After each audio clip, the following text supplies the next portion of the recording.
throwing the ball, never looking at the game penalties. So just let's pretend for 10 minutes that we're making a decision in this race, and what, instead of something insignificant like U.S. Senator or Congress, we're doing something really important. We're picking a new coaching staff for UCF. Now, we just hired a new staff 2 years ago. After the previous staff took us to several seasons where we were 2-9. And these guys are actually about to get hired again by saying you should fire our staff because we didn't win the national championship in our first year. We only went 65 or 74. Their argument is, put the 2-9 coaching staff back in. This time we'll call the same place we called before on steroids. Now you're laughing, but I'm telling you the truth, Hunter. How could this be? I'll tell you why. Because too many people say, I'm disappointed, I'm not going to vote. The estimates are, I'm coming back to this, that in 2008, when President Obama was elected, 58% of the registered voters voted, 60% of the registered African Americans voted, 45% of the registered voters, 25 voted, and at this time, the estimate is that in an off-year election, the overall vote will drop by 25%, but the African American vote will drop by 40%, and the youth vote will drop by 55%. Now, so when you see all these polls, just remember that. 2008, the election was the portrait of tomorrow's America. 2010, everybody thinking it's going to be a portrait of yesterday's America. Too many over here white guys like me. And that we won't be looking at the game now. Now here's what we're going to ask you. Where are we now? What should we do now? And who's going to do it? The rest of this is all background music. All this back and forth and down and all that really matters is where are we now? What we're going to do? Who's going to do it? Where are we now? We have recovered 70% of our lost income.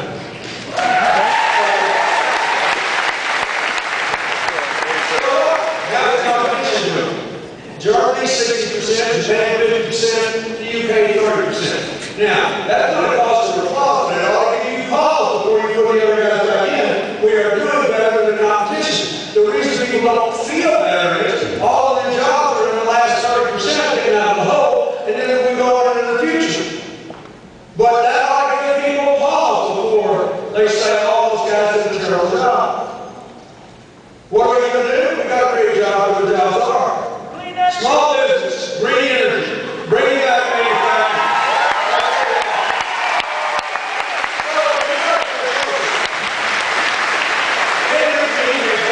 Every last bill, including the stimulus, that would put America back in the lead in the race for green energy. He has voted to give a tax credit to small business and the manufacturing if they actually hire new people. He has voted to give loan guarantees and credits to the banks to give them a loan to people. Again, his opponent, Senator Rubio, says that the only thing we really need to do is make permanent the tax cuts for millionaires. The rest of this is all smoke and mirrors. And I can tell you something.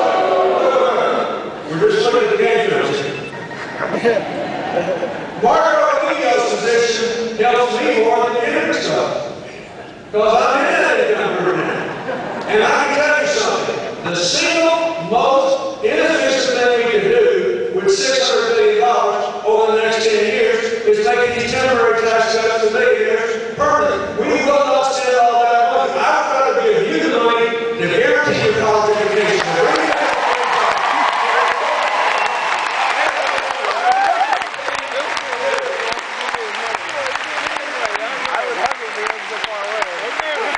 That's why you want more jobs?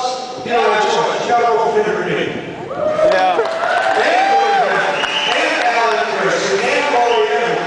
They are on the right side of the job. Second thing, you want to get the finance? We got to not have another one of these financial meltdowns with the Wall Street gamblers. You have to help the small banks loan money, maybe they're for that.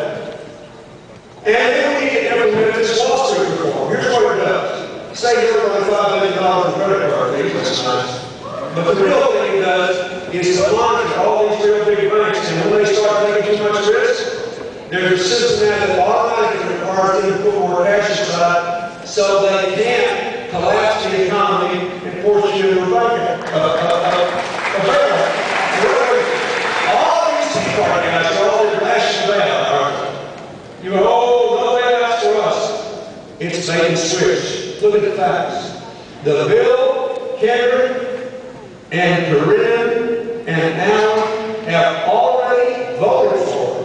That bill that they have already voted for prevents future big collapses and says that if they get around us, there will be no bailout. No bailout is legal the next time the executives and their shareholders have to pay. The Republicans, by contrast, have promised to repeal this. They have made future bailouts and future failures more likely. So if you don't want any more bailouts, you really don't have a choice. You got to vote for Kendrick Meek. And these members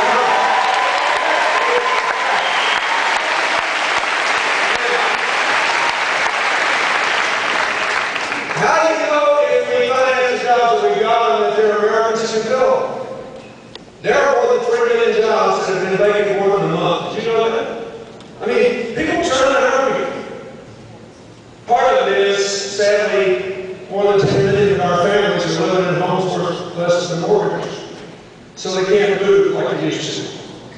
Or they restore their credit. But the biggest problem is we didn't keep up in the last 8 years with the skills training people need.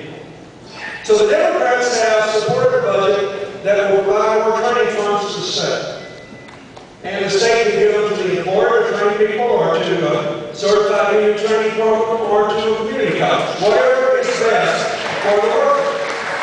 And what I have urged our Democrats to do is just to send every state a list every month of every job in Florida, let's say, it's been over a month or more, and let them direct money just for that job training. You get rid of those 3 million jobs in a month, and then the unemployment rate will go down 2 points, and we can live in a different country, emotionally as well as economically. Now, the Republican budget calls for an immediate, all-across-the-board cut in all education and training of 25%. One side will hire the 3 million people, the other will let them languish on the unemployment line. You want to go people back to work? You don't have a choice. You got to go for Kendrick Meek and these Democrats.